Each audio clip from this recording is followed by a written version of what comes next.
yung nangyaring suspension kay Kiko Barsaga, si Congress Mio, at yung sinasabing congressman na Trojan horse sa Marcos administration. Mayroon pala niya, Mr. Maravillas, na Trojan horse. So ito yung opposed na 5, mga kababayan. So sabi po ni Congressman Abalos, his actions reflected negatively upon the dignity, integrity, and reputation of the House of Representatives. Mr. Maravillas, yung sinasabi po ninyong Trojan horse sa Marcos administration, biglang lumita, mga kababayan, ang isang Trojan horse.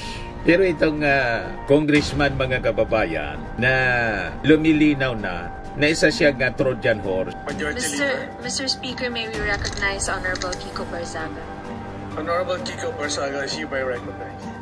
Okay, testing. May patistik-tistik. Nagpapagang mga balita at pagtalakay sa mga isyu na lipungan. Pulsa! Opinyon, banat at paglalantad sa katotohanan. Pulsa! What you see is what you get. You decide.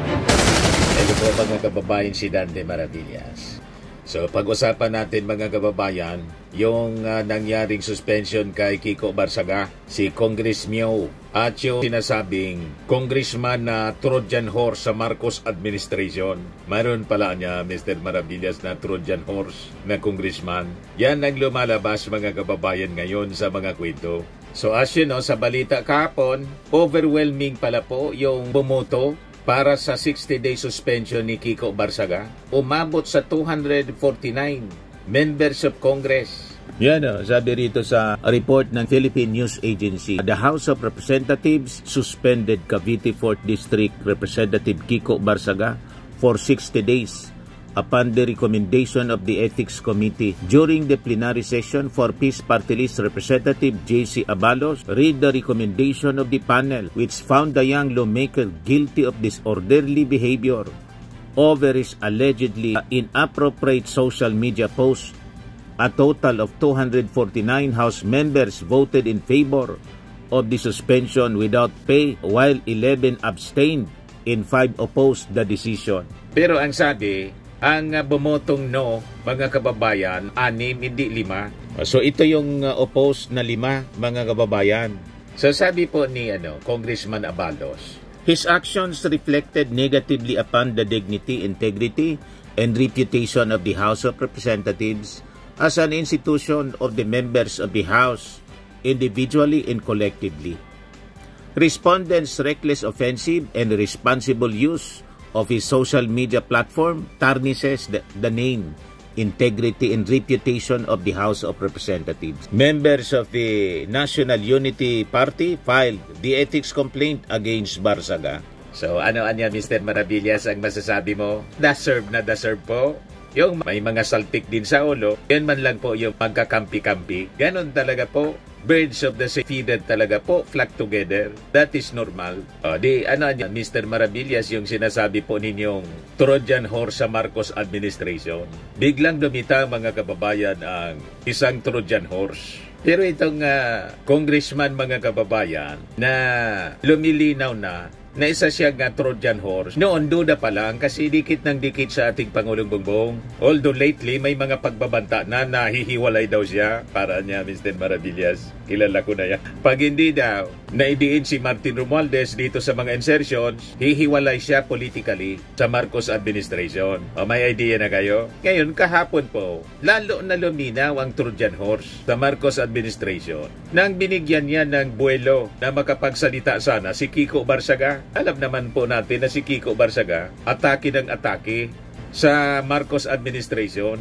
Alam na natin yung affiliation niya. Nasa Duterte ang inclination niya. Banat ng banat po sa ating Pangulong Bongbong Marcos. And in fact, nagbubutuhan kahapon sa kanyang suspension. Bumanat pa, hindi na lang nakatapos po. Dahil inatayan na po ng microphone ang nagbigay sa kanya ng buwelo na makapagsalita. Alam niyo kung sino? Itong pinaginalaan noon pa na isang Trojan horse, si Toby Chanco. Pakinggan natin, mga kababayan, yung sinabi ni Toby Chanco kahapon po na magbutuhan para isuspend si Kiko Barsaga. Ito. Mr. Speaker, may we recognize the Honorable Toby Chanco? Honorable Toby Chanco is hereby recognized. Yes, Mr. Speaker. Speaker, but before I speak, I think the Honorable Barsaga is standing up. So if he will have any manifestations, I would yield the floor to him. Majority Leader. Mr. Speaker, may we recognize Honorable Kiko Barzaga? Honorable Kiko Barsaga is hereby recognized. Okay, testing. May I patisting-tisting wholeheartedly pa. accept the decision of the committee, but I maintain my stance that President Marcos must be held accountable for his crimes. Too many people have died and too much money Bumanat was pa plundered si from the Kiko Filipino people for us to stand down sa now. ating Pangulong Bongbong Marcos. Whatever punishment may fall upon me and others who stand against this president who has lost his constitutional mandate of serving the people is Speaker, inconsequential point of in order. relation to the amounts of lives Mr. Speaker, and point of futures order. that will be saved when Majority President Leader. Marcos leaves Malacanang. It took the deaths and imprisonment Point of of order, hundreds Mr. of Speaker. thousands to bring Marcos Sr. to Point of justice. order, Mr. Speaker. My punishment is only the beginning of our fight against Mr. Speaker, may we recognize Chairman Abalos? Mr. Speaker, point of order. Honorable JC Barsaga is JC. Mr. Abalos is Speaker, hereby recognized. Mr. Speaker, may I be recognized? The respondent has already spoken. He has said that he has accepted the imposed penalty under the committee report. Therefore, I reiterate the motion to consider the adoption of the committee report and call the roll of members for nominal voting. Mr. Speaker, I just yielded to the Honorable Barsaga.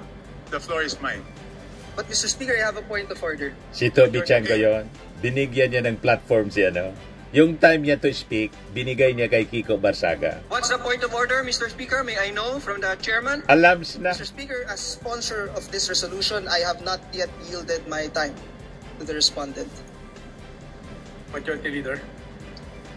If the chairman so wishes, he has his time, Mr. Speaker. Yes. Honorable JC Abalos is hereby recognized. Mr. Speaker, I would like to point out that as sponsor of this resolution, it is my time regarding this measure that we are deliberating right now. I would also like to put on record, Mr. Speaker, that the respondent has been given an opportunity to explain his defense at the proper forum, and we have accorded him that, Mr. Speaker. So nakita na ninyo ang totoong kulay, mga kababayan ni Toby Chanco. So noon pa pinagdududahan ng mga observers na si Toby Chanco, mga kababayan, ay isang Trojan horse. At sa tingin ng mga observers, na-confirm ang kanyang pagiging Trojan horse nang mangyari po ang desisyon ng overwhelming majority, 249 members of Congress, ang bumotong suspendihin itong si Kiko Barsaga. Si Barsaga, mga kababayan, as you know, inirekomendang masuspendi ng House Ethics Committee, ay walang tigil ito sa pag-atake sa ating Pangulong Bongbong Marcos. And in fact, nakita po ninyo, suspendido na siya po. Bumanat pa. At bakit nakabanat sa ating Pangulong Bongbong Marcos? Yung time na ibinigay sana ng Congress allotted para kay Toby Chanco, ibinigay ni Toby Chanco kay Kiko Barsaga. Anong ibig sabihin nun? Para ano? Bakit niya ibinigay? Para banatan muli yung ating Pangulong Bongbong Marcos sa mismong araw na tinatalakay ang parusa kay Kiko Barsaga. Ito, pakinggan po ninyo. Mr. Speaker, may we recognize the Honorable Toby Chanco? Honorable Toby Chanco is hereby recognized. Yes, Mr. Speaker, but before I speak, I think the Honorable Barsaga is standing up. So if he will have any Pinabuelo manifestations, I niya, would yield the binigay floor niya to yung him. oras niya para banatan yung ating Pangulo. Mr. Speaker, may May we kaalyadong recognize ganon. Honorable Kiko Barzaga? Honorable Kiko Barsaga is hereby recognized. Okay, testing. I wholeheartedly accept the decision of the committee, but I maintain my stance that President Marcos must be held accountable for his crimes. Too many people have died and too much money was plundered from the Filipino people for us to stand down now. Whatever punishment may fall upon me and others who stand against this president who has lost his constitutional mandate, Di pa ba malinaw, mga kababayan, ng Trojan horse sa Marcos administration? And I think, alam na rin, matagal na ng ating Pangulong Bongbong Marcos. So ang pangyayari, mga kababayan, yung eksena kahapon, hindi po yun aksidente sa tingin natin. Hindi po yun kabutihang loob. Kundi isa po coordinated na hakbang. Kasi sa totoo lang, walang totoo or tunay na kaalyado ng ating administrasyon ang gagawa ng ganoon. Pero po ang isang Trojan horse, gagawin ng ganon nang walang pag-aalinlangan. Nakita naman po ninyo, yung time niya to speak, si Toby Chanco, binigay niya kay Kiko Barsaga. Para ano?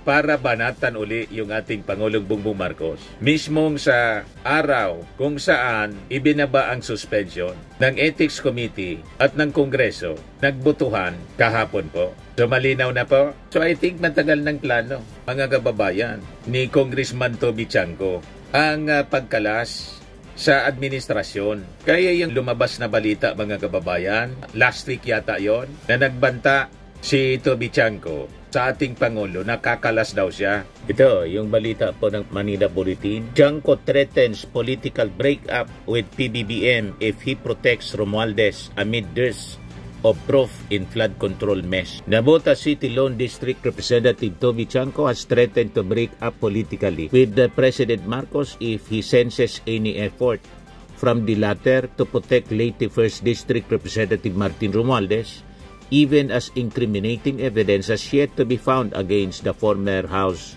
Speaker.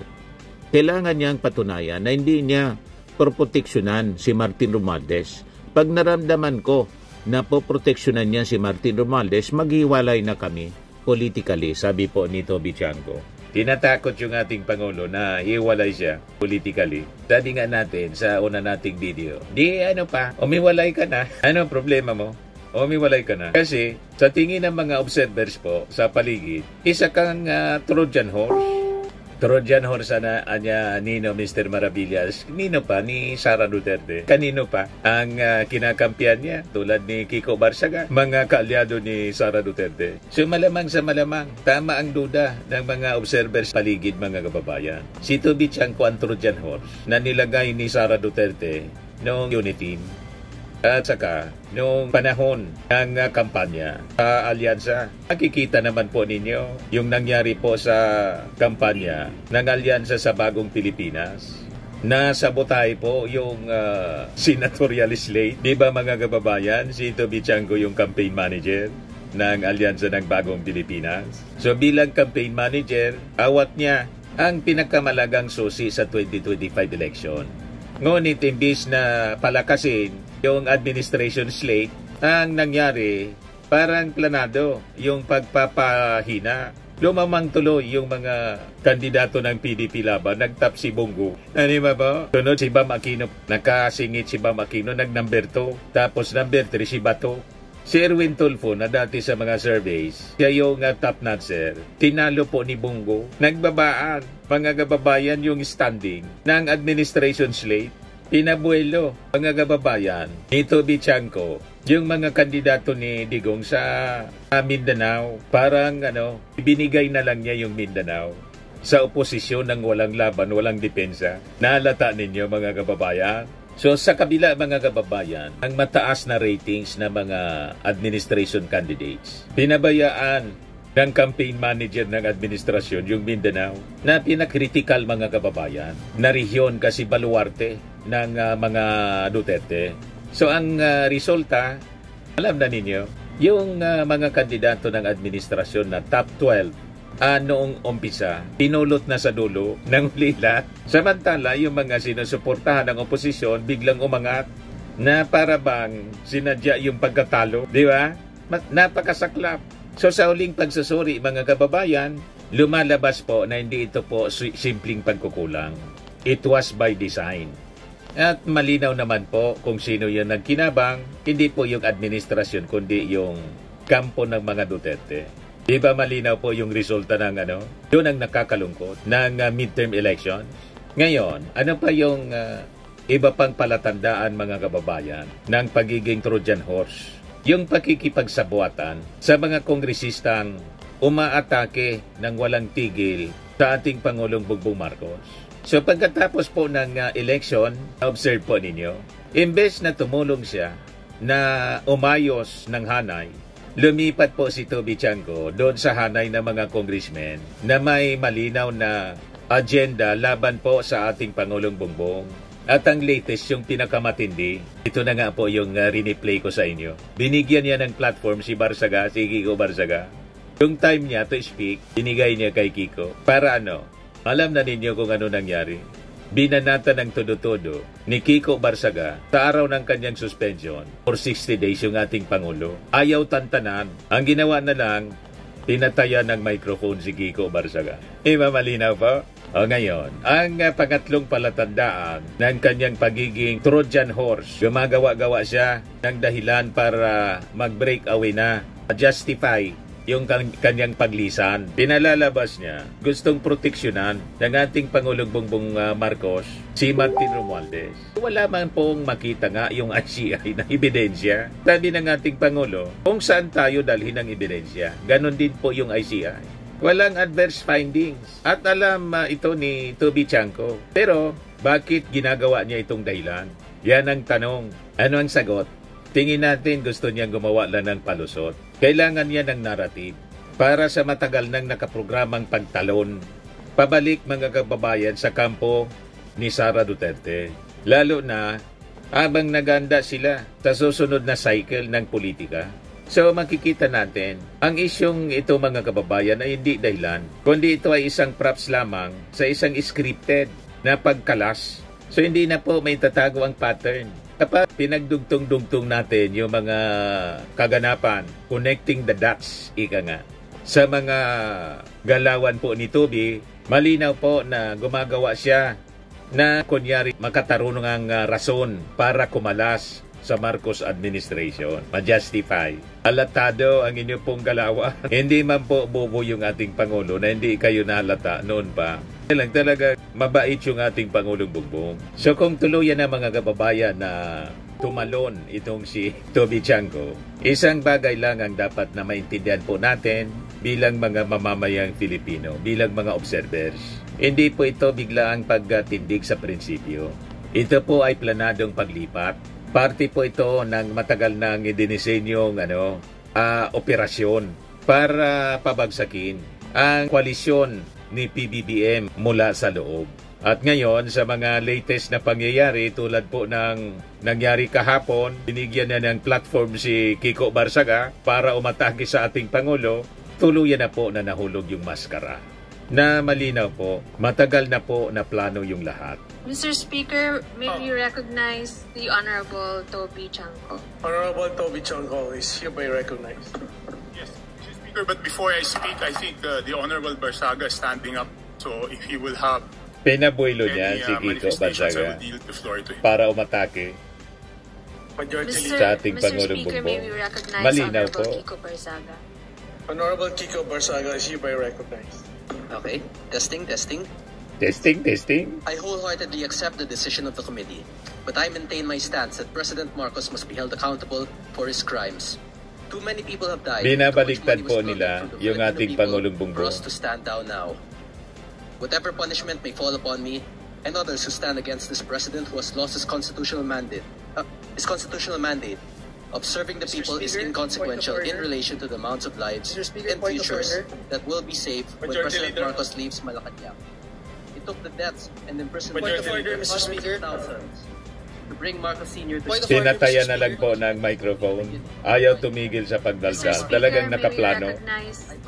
Di ba po malinaw ang Trojan horse? Time niya yon to speak. Ibinigay niya kay Kiko Barsaga para atakihin yung ating Pangulo. Yan si Toby Chanco. Nag-gets na ninyo po mga kababayan. Firmax Firming and Lifting Cream, pinapahid po sa mga pulses in affected area. Mainam po sa paninigas ng mga kaso-kasuan. Ito naman po, Automax Radiant Serum. Sa mukha naman yung application, anti-aging po siya. You will look 10 years younger than your age. Sa mga cancer patients naman po, baka lang gusto ninyo itong itry. Neng siya Red Mix Fruit Drink. Hindi mo po siya gamot, food supplement siya. Kaya lang, gawa siya mga kababayan sa goji berry. Yung goji berry may anti-cancer properties. O ngayon, yung mga inquiries ninyo, dumiritso na lang kayo sa aming messenger sa Facebook para masagot namin agad. Ayos pa? Ayos na ayosan niya, Mr. Maravilla. Sa mga nagana po ng malinis and spacious fitness gym, pumunta lang po kayo sa aming Colossal Fitness Gym. May Grab car rental din po kami. But anyway, ito po pala yung aming bagong product na binibenta online. I am worldwide amazing pure organic barley powdered drink mix from Australia. Negosyo to ng aking anak na architect entrepreneur Riz Maravillas. Ayan po. Kontakin na lang po ninyo siya, Riz Maravillas on Facebook. Ang mga health benefits niya: boost immunity, improves digestion, enhance energy levels, packed with antioxidants, prevent cancer. Ito naman po yung bago naming product na binibenta online. Eye Glow Serum, whitening po siya. Tingnan ninyo yung epekto sa aking anak na architect before and now. Yung mga inquiries po ninyo, dumiretso na lang kayo sa kanyang Facebook account, Riz Maravillas.